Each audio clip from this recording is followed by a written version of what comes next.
Hello friends, मेरे YouTube channel को subscribe करें, साथ ही बेल आइकन को भी प्रेस करें ताकि आपको आगे नोटिफिकेशन प्राप्त होते रहें। यदि आप मुझसे टेलीग्राम पे जुड़ना चाहते हैं तो टेलीग्राम पे लक्ष्य विथ भावेश गजपाल लिख के सर्च करेंगे तो आपको मेरा चैनल मिल जाएगा। साथ ही यदि आप मुझसे फेसबुक पे जुड़ना चाहते हैं तो ज्ञानदा ट्यूटोरियल्स महासमुंद लिख कर सर्च करेंगे तो मुझे आपको मेरी कोचिंग संस्था मिल जाएगी। चलिए, आज हम देखने वाले हैं मैथ का दूसरा पार्ट। ये बेसिकली ये तो सीजी व्यापम का जो पुराना पेपर है उसके क्वेश्चन है, लेकिन यह जितने भी पेपर सीजी व्यापम के होने वाले हैं उसमें मैथ एक ही प्रकार का आता है। साथ ही एसएससी बैंकिंग के जो एग्जाम है जिनमें मैथ आते हैं उसमें भी ये कारगर है, क्योंकि फंडा तो सबका है, मैथ बनाने का एक ही है। मैथ चाहे किसी भी पेपर में हो, सबका फंडा एक ही होता है। तो आज फिर मैं 5 से 6 क्वेश्चन, आज मैं 6 क्वेश्चन कराऊंगा, 6 महत्वपूर्ण क्वेश्चन जो पुराने व्यापम के पेपर पे आए हुए हैं। साथ ही ये एसएससी और बैंकिंग के पेपर में भी काम आएगा। आप वीडियो में अंत तक बने रहें। इसका पहला पार्ट भी जरूर देखें। पहले पार्ट के लिए आप लिंक प्राप्त करने के लिए प्लेलिस्ट में जाएं या तो डिस्क्रिप्शन बॉक्स में जा सकते हैं। चलिए देखते हैं। तो क्वेश्चन नंबर आज का 1, क्वेश्चन नंबर 1 क्या बोल रहा है, ठीक है। यहाँ बाजू में क्वेश्चन जो है वो स्क्रॉल करते जाएगा, आप क्वेश्चन पढ़ते जाएं, मैं सॉल्व करते जाऊंगा। साथ ही लक्ष्य विथ भावेश गजपाल चैनल को सब्सक्राइब करें, वीडियोस को लाइक करें, लिंक को शेयर करें। टेलीग्राम से चैनल से भी जुड़े, उसमें मैं लिंक डाल देता हूं। तो राम ने राहुल को 30% लाभ पर मोटरसाइकिल बेचा। राम ने राहुल को 30% लाभ पर मोटरसाइकिल बेचा। राहुल ने 20% हानि पर उसी मोटरसाइकिल को आशीष को बेचा। यदि राम ने मोटरसाइकिल के लिए 5,000 रुपए दिए थे तो आशीष के लिए मोटरसाइकिल का मूल्य कितना होगा, ठीक है। क्वेश्चन नंबर 1 आज का। तो क्या बोल रहा है, राम ने राहुल को मोटरसाइकिल बेचा, फिर राहुल ने उसको आशीष को बेचा। किसको बेचा? आशीष को बेचा, ठीक है। ये कॉन्सेप्ट दे रहा है। राम ने उसको जब बेचा था ना तो वो उसका मूल्य था 5,000 रुपए। कितना था? 5,000 रुपए उसका मूल्य था। राम ने राहुल को 30% लाभ पर बेचा। कितने परसेंट लाभ पर? 30%। ये प्लस लगा दिया, प्लस 30% मोटरसाइकिल बेचा। राहुल ने 20% हानि पर, ये माइनस 20% हानि पर आशीष को मोटरसाइकिल बेचा। माइनस कर रहा है मतलब हानि हो रहा है, ठीक है। तो इस जो आशीष है ना, आशीष ने मोटरसाइकिल के लिए कितना मूल्य दिया होगा, ठीक है। तो ये आशीष ने उसको कितने में खरीदा, तो आशीष का हमको, ठीक है, क्रय मूल्य चाहिए। क्या चाहिए? क्रय मूल्य। क्रय मूल्य हमको निकालना है, कॉस्ट प्राइस सीपी निकालना है, ठीक है। आशीष का क्रय मूल्य हमको ज्ञात करना है। कुछ नहीं है, एक लाइन में बनाना चाहो तो सॉल्व कर सकते हो। डायग्राम इसलिए बनाया ताकि आपको आसानी से समझ आए क्या प्रक्रिया होता है। याद रखिएगा, जब भी लाभ हानि वाला क्वेश्चन आता है, प्रॉफिट लॉस वाला, तो हमेशा इसका जो विक्रय मूल्य होता है, राम ने राहुल को बेचा तो इसने जितने में बेचा होगा ना, राहुल ने उतने में तो खरीदा होगा। तो इसका जो विक्रय मूल्य है, मतलब पहले वाले का जो विक्रय मूल्य होता है वो दूसरे वाले के क्रय मूल्य के बराबर होगा, ये याद रखिएगा। इसका जो विक्रय मूल्य है वो आशीष के क्रय मूल्य के बराबर होगा। इसने जितने में बेचेगा उतने में तो सामने वाला खरीदेगा, तो वो उसका आशीष के सापेक्ष वो क्रय मूल्य है, लेकिन राम के सापेक्ष वो विक्रय मूल्य है। राहुल के सापेक्ष वो विक्रय मूल्य है, सेलिंग प्राइस है, और आशीष के सामने वो कॉस्ट प्राइस है, क्रय मूल्य है। तो हमको राहुल का विक्रय मूल्य अगर मिल जाता है, किसका? राहुल का विक्रय मूल्य अगर हमको मिल जाता है, राहुल का विक्रय मूल्य मिल जाता है तो हमको आशीष का क्रय मूल्य मिल जाएगा। ये कॉन्सेप्ट आपको समझ आ रहा होगा। आशीष का क्रय मूल्य हमको मिल जाएगा क्योंकि राहुल का जो विक्रय मूल्य होगा वही आशीष का क्रय मूल्य होगा, ठीक है। सिंपल सा क्वेश्चन है।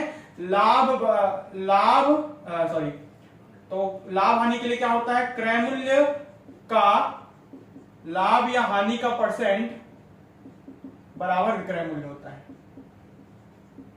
क्रय मूल्य का लाभ या हानि का परसेंट ही क्या होता है? विक्रय मूल्य होता है। क्रय मूल्य पे ही हमको लाभ या हानि होता है, इसलिए काके की मतलब मैथ में गुना होता है और उसी से हम विक्रय मूल्य फाइंड आउट कर सकते हैं। तो क्रय मूल्य राम ने कितने में खरीदा? 5,000 रुपए में खरीदा, ये लिख दिए का। फिर 30% लाभ, लाभ के लिए 100 में उतना जोड़ के बटा 100, ठीक है। अगर 30% लाभ बोला, परसेंट का कॉन्सेप्ट समझिए, 100 में 30 जोड़ के बटा 100, डायरेक्ट आपको लिखना है 130 बटा 100, ठीक है। अगर 10% हानि बोलता, 10% हानि, तो 100 में 10 घटा के बटा 100 इसलिए क्योंकि परसेंट को हटा रहे हैं। परसेंट हटाने के लिए 100 से भाग देते हैं, परसेंट लगाने के लिए 100 से गुना करते हैं। तो ये लिखा था 90/100। तो 10% हानि बोलता डायरेक्ट आप 90/100 लिखोगे, 30% लाभ बोलेगा डायरेक्ट 130/100 लिखोगे, 20% लाभ बोलता तो डायरेक्ट 120/100 लिखेंगे। ठीक है, समझ आ रहा है? तो इसी प्रकार का ये कॉन्सेप्ट चलते जाएगा लाभ और हानि का, प्रॉफिट और लॉस में ऐसे ही कॉन्सेप्ट चलता है। तो 5000 का 30% लाभ मतलब 130/100। ये आप दूसरे वाले के लिए इसका विक्रय मूल्य होगा और सामने वाले का क्रय मूल्य होगा। ठीक है, कहा फिर कितना 20% हानि, राहुल ने आशीष को 20% हानि पर बेचा मतलब 80/100। 80/100 क्यों लिखा? क्योंकि 20% हानि है। 100 में 20 घटा के बटा 100 मतलब कितना लिखा था? 80/100 लिखा था। समझ आ रहा है? 100 में 20 घटा के हानि होता 100 में उतना घटा के लिखना है, लाभ होता 100 में उतना जोड़ के लिखना है, बराबर आ जाता है आपका विक्रय मूल्य। किसका विक्रय मूल्य आएगा? चूंकि राम ने खरीदा इतने पर राहुल को बेचा, राहुल ने खरीदा इतने पर राहुल ने बेचा, तो ये राहुल का विक्रय मूल्य आएगा। किसका विक्रय मूल्य आएगा? राहुल का। तो जो राहुल का विक्रय मूल्य है वही तो आशीष का क्रय मूल्य है। इसका विक्रय मूल्य निकल जाएगा तो आशीष के क्रय मूल्य के बराबर होगा। 1 2 3 1 2 और 3 तो ये 4। ठीक है, 5 अट्ठे 40 गुणित 130, 13 चौक 52, 13 चौक 52, 1 और 2 0 कितना 100? 5200 रुपए। क्या? राहुल का विक्रय मूल्य, राहुल का विक्रय मूल्य। तो राहुल का विक्रय मूल्य आया 5200 रुपए और जो राहुल का विक्रय मूल्य वही तो आशीष का क्रय मूल्य है। तो आशीष का क्रय मूल्य मतलब कॉस्ट प्राइस क्या होगा? भी 5200 रुपए ही होगा। सिंपल सा कॉन्सेप्ट है, यही आंसर होगा 5200 रुपए। इस प्रकार इसका आंसर होगा ऑप्शन नंबर ए इसका सही आंसर होगा। एक लाइन में खत्म, देखो एक लाइन में खत्म कर दिया। इतने में क्रय मूल्य हमेशा लेफ्ट हैंड साइड में लिखाएगा, विक्रय मूल्य हमेशा राइट हैंड साइड में लिखाएगा। बीच में जितने लाभ और हानि को जोड़ते जाओ, एक ही चालू हो रहा है और वहीं पर खत्म हो रहा है ना सीरीज में ऐसा, तो सीधा सीधा लाभ और हानि को पुट करते जाओ। लाभ हुआ तो जोड़ के लिखना, हानि हुआ तो घटा कर लिखना, आपका एक लाइन में आंसर खत्म। ये समझाने के लिए केवल ये लाइन आप पेपर में करोगे और ये आपका आंसर निकलेगा सीधा 5200 रुपए। चूंकि विक्रय मूल्य जो राहुल का था, राहुल ने बेचा है, ठीक है, तो वही हमको आशीष का क्रय मूल्य मिलेगा। ठीक है, चलिए देखते हैं क्वेश्चन नंबर 2 की ओर। आई होप आपको ये समझ आया होगा। क्वेश्चन नंबर 2 देखते हैं आप। 5 अलग अलग प्रकार के क्वेश्चन रहेंगे, 6 अलग अलग प्रकार के क्वेश्चन रहेंगे। 6 क्वेश्चन को पूरा देखें। क्वेश्चन नंबर 2 क्या बोलता है? क्वेश्चन नंबर 2 बोलता है, क्वेश्चन नीचे स्क्रॉल कर रहा है, देखिए, त्रिज्या 6 सेंटीमीटर वाले वृत्त पर बना अंतर वर्ग का क्षेत्रफल ज्ञात कीजिए। एक वृत्त है जिसके अंतर्गत वर्ग बना है। क्या बना है? वर्ग। एक वृत्त के अंतर्गत वर्ग बना है ना? तो त्रिज्या, जिसकी वृत्त की त्रिज्या कितनी है? 6 सेंटीमीटर। चाहे यहां से यहां जोड़ो, चाहे यहां से यहां जोड़ो, वृत्त के केंद्र से परिधि के किसी बिंदु पर छूने वाली रेखा को ही त्रिज्या कहते हैं। ये त्रिज्या, ये त्रिज्या, ये त्रिज्या। तो इसका मान कितना दीजिए? 6 सेंटीमीटर। ये भी मान कितना होगा? 6 सेंटीमीटर। इस प्रकार जो वृत्त की त्रिज्या है ना, जब भी किसी भी वृत्त के अंतर्गत वर्ग बनता है तो जो वृत्त का जो व्यास है, वृत्त की त्रिज्या कितना दिया है? 6 सेंटीमीटर। और 6 और 6 मिला के 12, तो ये पूरा क्या कहलाएगा? डी, व्यास, डायमीटर। डी मतलब डायमीटर मतलब व्यास। तो जो व्यास होगा वो कितना होगा? 6 धन 6, 2 बार त्रिज्या का जोड़, मतलब कितना होगा? 12 सेंटीमीटर का। तो व्यास कितना आया? डी का मान कितना आया? 12 सेंटीमीटर। कितना आया? 12 सेंटीमीटर। ठीक है, तो वृत्त का जो व्यास होगा ना, वही वर्ग का विकर्ण होता है। वही वर्ग का विकर्ण होता है जब भी किसी भी वृत्त के अंतर्गत वर्ग बनता है। देखो वृत्त का, ये देखो यहां से यहां तक ये वृत्त का व्यास है और यही इस वर्ग के अंतर्गत विकर्ण है। दिख रहा है ना? तो वृत्त का व्यास बराबर वर्ग का विकर्ण। इस प्रकार वर्ग का विकर्ण हमको क्या मिल गया? वृत्त का व्यास है 12 सेंटीमीटर, तो वर्ग का विकर्ण कितना मान मिल गया आपको? 12 सेंटीमीटर का। ये विकर्ण का मान मिल गया।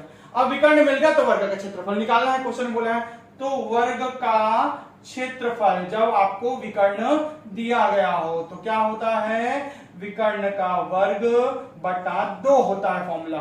वर्ग का क्षेत्रफल कैसे जब विकर्ण दिया हो तो वर्ग का क्षेत्रफल विकर्ण का वर्ग बटा 2 से निकालते हैं। विकर्ण का वर्ग मतलब 12 का वर्ग बटा 2 मतलब 144 बटा 2 मतलब कितना आएगा?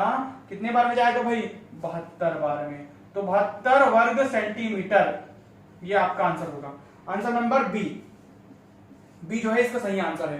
ठीक है, इस प्रकार क्वेश्चन नंबर 2 का आंसर क्या होगा? 72 वर्ग सेंटीमीटर, जो कि वर्ग का क्षेत्रफल आएगा। Answer number B, option number B. ठीक है, चलिए आगे बढ़ते हैं। क्वेश्चन नंबर 3 की ओर आगे बढ़ते हैं। जल्दी से। अब क्वेश्चन नंबर 3 को देखेंगे हम। 6 क्वेश्चन है, 4 क्वेश्चन और पढ़ाऊंगा अभी। ठीक है, क्वेश्चन नंबर 3 की ओर आगे बढ़ते हैं।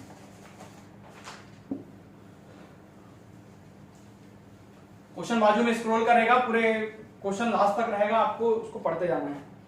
तो क्वेश्चन नंबर 3, तीन संख्याओं में से पहली और दूसरी संख्या का औसत। सभी सीजीव्यापम के क्वेश्चन हैं ये, बाकी सीजीव्यापम आने वाले आगामी पेपर में भी पूरा काम आएगा। जिनका मैथ कमजोर है, जो बेसिक से पढ़ना चाहते हैं वो जरूर पढ़े। जिनको मैथ आता है वैसे भी वो वीडियो देखने वाले नहीं है, तो जिनको मैथ सीखना है वो इस वीडियो को जरूर देखें। साथ ही जिनको और नया चीज सीखना रहता है ना, वो कुछ क्वेश्चन में मैं कुछ नया टॉपिक बताता हूं, तो वो भी देख सकते हैं जिनको मैथ ऑलरेडी आता है।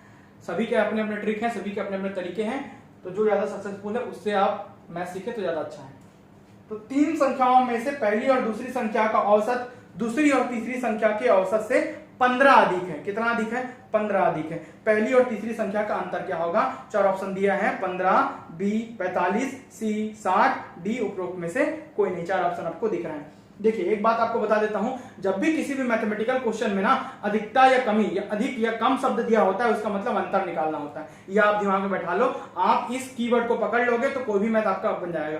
अधिक या कम, ये वर्ड हमेशा अंतर होता है। अधिक बोलेगा तो भी अंतर, कम बोलेगा तो भी अंतर। किसका अंतर? जो क्वेश्चन में दिया है ना उसका अंतर। क्वेश्चन नंबर 3 आज का, ठीक है। क्वेश्चन नंबर 3 में क्या बोल रहा है? पहली और दूसरी संख्या का औसत। मैं मान लेता हूं, माना, ठीक है, पहली संख्या को रोमन में 1 लिख देता हूं, दूसरी संख्या को 2 लिख देता हूं, ठीक है। माना कितनी संख्या है? 3 संख्या है। कितनी संख्या? 3 संख्या, पहली, दूसरी और तीसरी। तो बोल रहा है पहली और दूसरी का औसत। औसत कैसे निकालते हैं? संख्याओं का योग बटा 2। दो लोग का औसत बोला है, तो पहली और दूसरी का औसत बोला। पहली संख्या को पहला और दूसरी संख्या को दूसरा लिखा, बटा 2 औसत। अगर 3 होता तो तीनों को जोड़ के बटा 3 करता, 4 होता तो चारों को जोड़ के सभी का योग बटा कुल संख्या लिखता, वही औसत होता है। ये औसत का फॉर्मूला है, सभी का योग बटा कुल संख्या, 2 का योग बटा 2 संख्या। दूसरी और तीसरी का औसत, ये देखो पहली और दूसरी का औसत, ये औसत है, और दूसरी और तीसरी का औसत, ये औसत है। दूसरी और तीसरी का औसत दोनों के औसत का जो है ना, औसत से दूसरी और तीसरी के औसत से 15 अधिक है। जो पहली और दूसरी का औसत है वो दूसरी और तीसरी के औसत से 15 अधिक है। बताया अधिकता या कमी क्या दिखाता है? अंतर। तो दोनों का जो अंतर है ना वो कितना है? 15 ज्यादा है। दोनों का अंतर कितना ज्यादा है? 15 ज्यादा है। जब भी बाद वाले बीच में माइनस लगाते हो, बाद वाले में ब्रैकेट डाल लेना, नहीं तो पूरा गलत हो जाएगा। अधिकता या कमी कितना अधिक है? 15 अधिक है। अधिकता या कमी अंतर दिखाता है। दोनों के बीच में जो स्टेटमेंट दिया था, ये पहला स्टेटमेंट कथन, ये दूसरा कथन, दोनों के बीच में अंतर लगा दिया और ये 15 अधिक दिखा दिया। 15 कम बोलता तो भी माइनस लगाता, यहाँ पर 15 लिखता, ठीक है।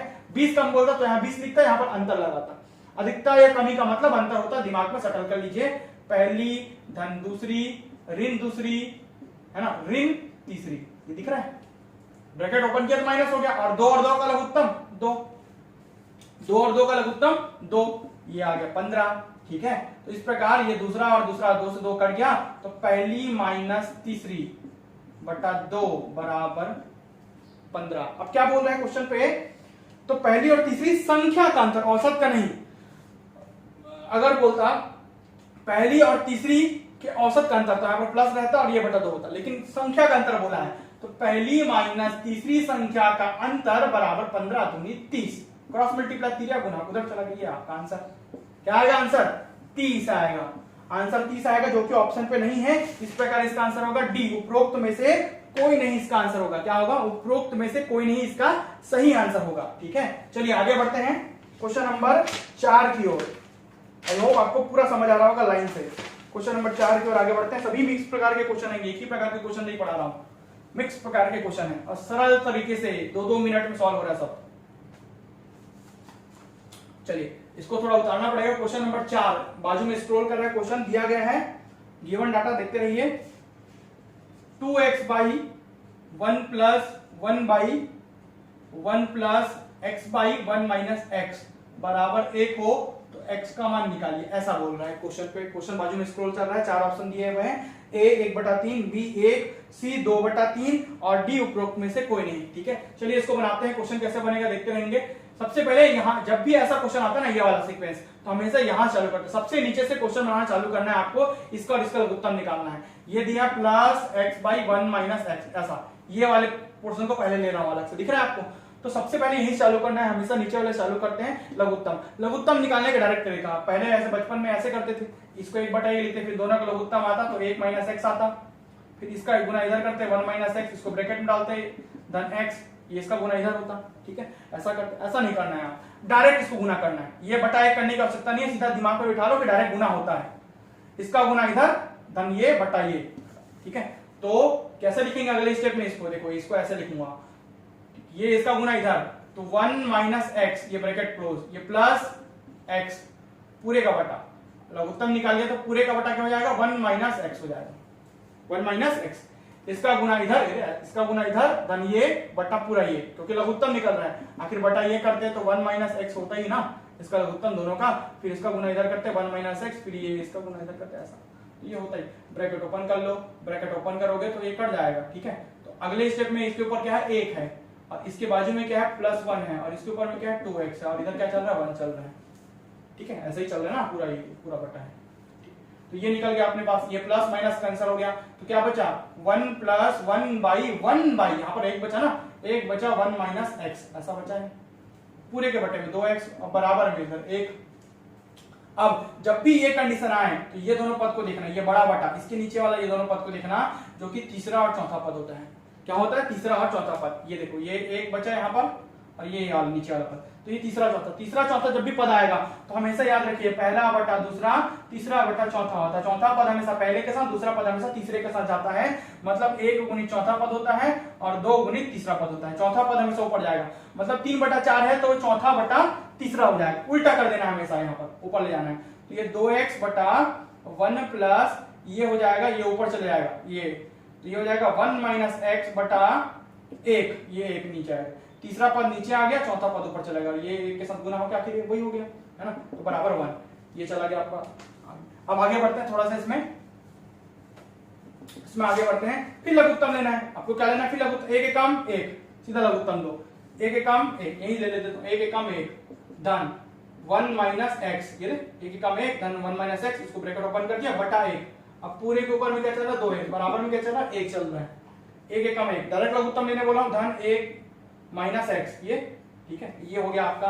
अब आगे बढ़ते हैं इसमें, तो 2x बाई 1 और 1 2, 2 ऋण x बराबर 1 बटा 1, ये बटा 1 और 1 2 ऋण x बटा 1, 2x बटा 2 - x बराबर 1, 2 बटा इसके बटा 1 है, मतलब क्या है बटा में 1 रहे तो भी कोई मतलब नहीं है, खत्म हो गया वो, मान के चल। अब तिर्यक गुना कर दो, 2x बाई इसका क्रॉस मल्टीप्लाई करके इधर ले जाओ, तिर्यक गुना करके 1 के साथ, तो 2 - x के साथ गुना हो जाएगा, तो वही आएगा आंसर, 2x बराबर 2 - x, x का पक्षांतर कर दो, 2x प्लस x बराबर 2, इसका ट्रांसफर करके इधर ला लिए पक्षांतर करके, तो 3x बराबर 2, x का मान 2/3, 3 का तिर्यक गुना होकर नीचे आ जाएगा, तो ये आ जाएगा x का मान 2/3, ये आंसर होगा आपका, x का मान 2/3 होगा, जो कि ऑप्शन नंबर सी है। क्या है ऑप्शन नंबर सी,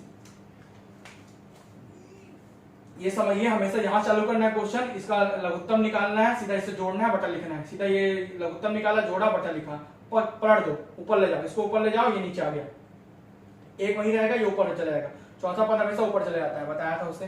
फिर यहाँ लघुत्तम निकालो, 1 एकम 1, तन ये इसको जोड़ो और बटा लघुत्तम को नीचे लिखो, फिर आगे बढ़े, बटा 1 का मतलब हटा दोगे तो भी कोई फर्क नहीं पड़ेगा इसमें, तो ये आ गया। आप तिर्यक गुना कर दिए, पक्षांतर कर दिए, फिर एक बार तिर्यक गुना हुआ, 2/3 हमारा आंसर है, ऑप्शन नंबर सी इसका सही आंसर होगा। क्वेश्चन नंबर 4 की ओर आगे बढ़ते हैं। क्वेश्चन नंबर 4, केवल 2 ही क्वेश्चन और बचे हैं ना इसके बाद, सॉरी क्वेश्चन नंबर 5 की ओर आगे बढ़ते हैं, 2 ही क्वेश्चन और बचे हैं, क्वेश्चन नंबर 4 था। क्वेश्चन नंबर 5 की ओर आगे बढ़ते हैं, देखते हैं क्वेश्चन नंबर 5 में क्या है। क्वेश्चन नंबर 5, क्वेश्चन नंबर 5 बोल रहा है कि किसी एक रकम का 7 साल बाद का साधारण ब्याज से रिलेटेड क्वेश्चन है। साधारण ब्याज 1750 रुपए है, यदि साधारण ब्याज 20% अधिक हो तो कितना अधिक ब्याज उस रकम पर प्राप्त होगा। सिंपल इंटरेस्ट का फॉर्मूला लगाना है, ब्याज बराबर मूलधन गुणित दर गुणित समय बटा 100, पीआरटी अपॉन 100, ये सबको पता है, बेसिक बचपन 10वीं के बुक में भी पढ़े हो। पीआरटी अपॉन 100, पी मतलब प्रिंसिपल मतलब मूलधन, आर मतलब रेट, आर फॉर रेट मतलब दर, टी फॉर टाइम मतलब समय, पीआरटी अपॉन 100 ये ब्याज का फॉर्मूला होता है साधारण ब्याज का। ठीक है। तो पहले ब्याज क्या बोल रहा है, 1750 रुपए बोल रहा है, ब्याज एक नंबर डाल देता हूं, तो ब्याज कितना बोल रहा है, 1750 रुपए बोल रहे हैं, ठीक है। मूलधन पता नहीं है, पहले दर पता नहीं है, और समय बोल रहा है 7 साल बटा 100, इसको इक्वेशन नंबर 1 डाल के छोड़ दो आप अभी। फिर क्या बोल रहा है, हाँ यदि साधारण ब्याज 20% अधिक, ब्याज की दर 20% अधिक हो, मतलब नया ब्याज निकालना है, ब्याज नंबर आपका 2 हो जाएगा, ब्याज नंबर आपको 2 जो कि नया ब्याज है, नया ब्याज आपको ज्ञात करना है, जबकि पी आर और टी अपॉन 100, ठीक है। तो ये मूलधन गुनी दर गुनी समय बटा 100, तो इसमें जो दर है ना वो 20% बढ़ रहा है बोल रहे हैं। अगर दर 20% एक हो जाए अधिक हो जाए और समय वही रहे 7 साल, समय तो वही रहे, क्या बोल रहे हैं, यदि साधारण ब्याज 20% अधिक हो जाए, साधारण ब्याज कितना हो जाए, 20% अधिक हो जाए, साधारण ब्याज 20% अधिक हो तो कितना अधिक ब्याज उस रकम पर चुकाना पड़ेगा, तो साधारण ब्याज 20% अधिक हो जाए तो कितना ब्याज आपको चुकाना पड़ेगा दर 20% अधिक होने पर, ठीक है। तो देखो बेसिकली ये क्वेश्चन बनेगा नहीं, क्योंकि दो इक्वेशन हमारे पास मिल गए हैं, कितने अननोन, एक अननोन दो अननोन, इसमें कितने अननोन, एक अननोन दो अननोन तीन अननोन।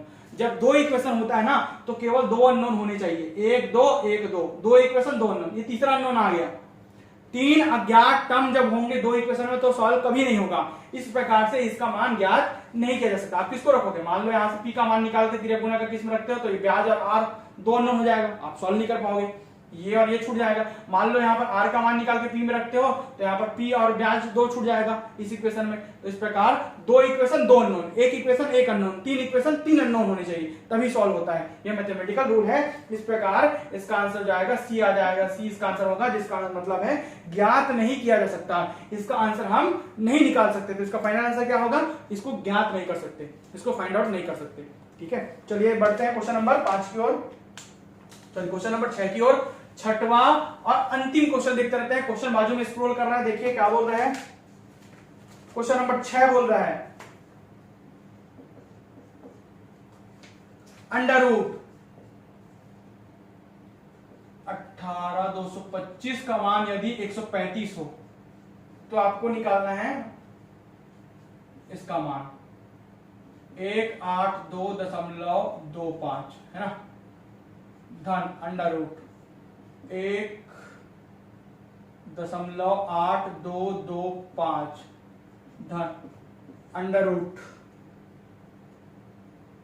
0.0182225 धन अंडर रूट 0.00 है ना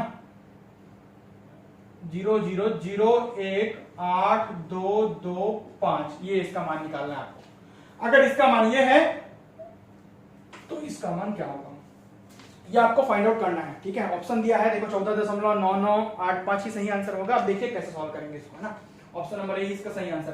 कैसे सॉल्व करते हैं ऐसे क्वेश्चन को, देख सबसे पहले तो इसका मान ये है, मतलब इस फॉर्म में ला लो, ये ऐसा लिख सकता हूं 18,225/100, दशमलव को भिन्न में बदल दिया, दशमलव लगा ना, दशमलव की जगह एक, जितनी संख्या उतना जीरो, दशमलव को भिन्न में बदल दिए। फिर 1,8,2,2,5/1,2,3,4 जीरो, और जहां पर दशमलव वहां पर 1, 10,000। फिर इसको 1 2 3 4 5 6 है ना, तो 1 2 3 4 5 6 और 1, ठीक है। और ऊपर में आ जाएगा 18,225। इसके सामने के जीरो का कोई महत्व है नहीं, सिर्फ दशमलव को जब भिन्न बदल रहे हैं तभी महत्व है। 1 2 3 4 8 है, कितना 8 है, 1 2 3 4 5 6 7 8 जीरो और 1, और साथ में ऊपर में लिखा है 18,225। क्या लिखा है 18,225। अब वर्ग करके सबको बाहर निकालना है, सबको वर्ग करके बाहर निकालना है बोल रहे हैं, है ना। सब में ब्रैकेट लगा देता हूं, ठीक है। देखो जब भी ये बाहर निकलेगा सबसे, तो इसका मतलब 135 है, और ये 100 मतलब 10 गुनी 10, 10,000 मतलब 100 गुनी 100, है ना भाई, मतलब एक बार 100 बाहर निकलेगा, ये तो 135 में बाहर निकल जाएगा क्योंकि 135 का वर्ग है।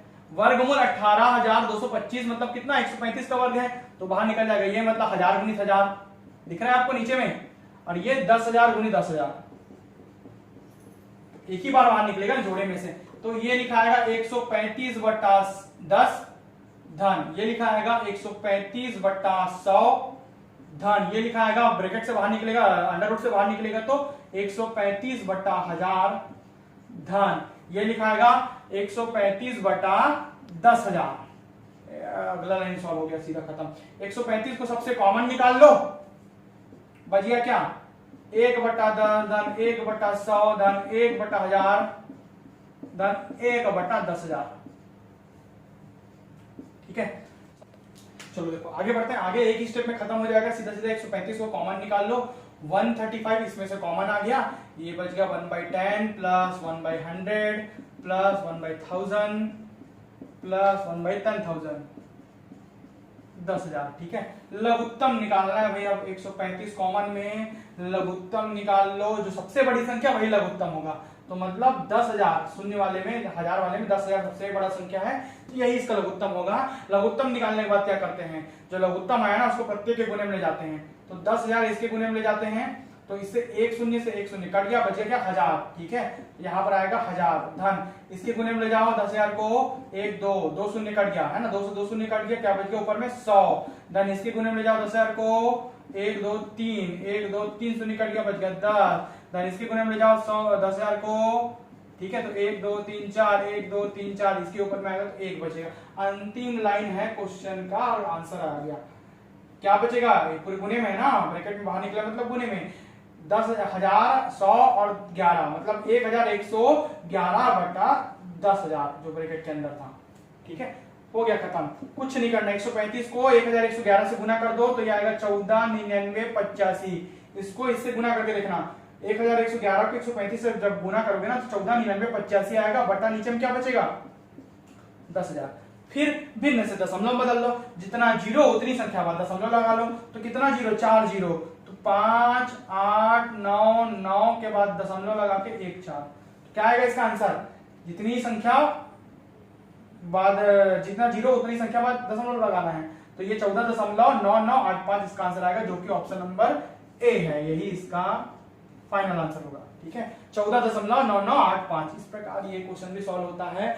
सभी क्वेश्चन आपको कैसे लगे कमेंट करके जरूर बताएं। साथ ही बाकी की वीडियोस के लिंक प्राप्त करने के लिए डिस्क्रिप्शन बॉक्स में जाएं या मैथ के लिए प्लेलिस्ट में जाएं। प्लेलिस्ट में जाएंगे तो आपको मैथ का अलग से मिल जाएगा, इसमें मैथ फॉर यू और मैथ फॉर ऑल एग्जाम्स लिखा हुआ है। मैथ फॉर ऑल एग्जाम अभी रिसेंट वाले जितने मैं पढ़ा रहा हूँ लॉकडाउन में वो सभी मैथ है। मैथ फॉर यू ओल्ड वाला जिसमें क्वेश्चन नहीं डाला हूँ, इसमें हर वीडियो में आपको क्वेश्चन मिलेगा। तो मैथ फॉर ऑल एग्जाम्स ही देखें अभी, ठीक है, वर्तमान में। तो आपको वीडियो कैसा लगा, वीडियो को लाइक कीजिए, लाइक जरूर कीजिए और शेयर कीजिए। धन्यवाद।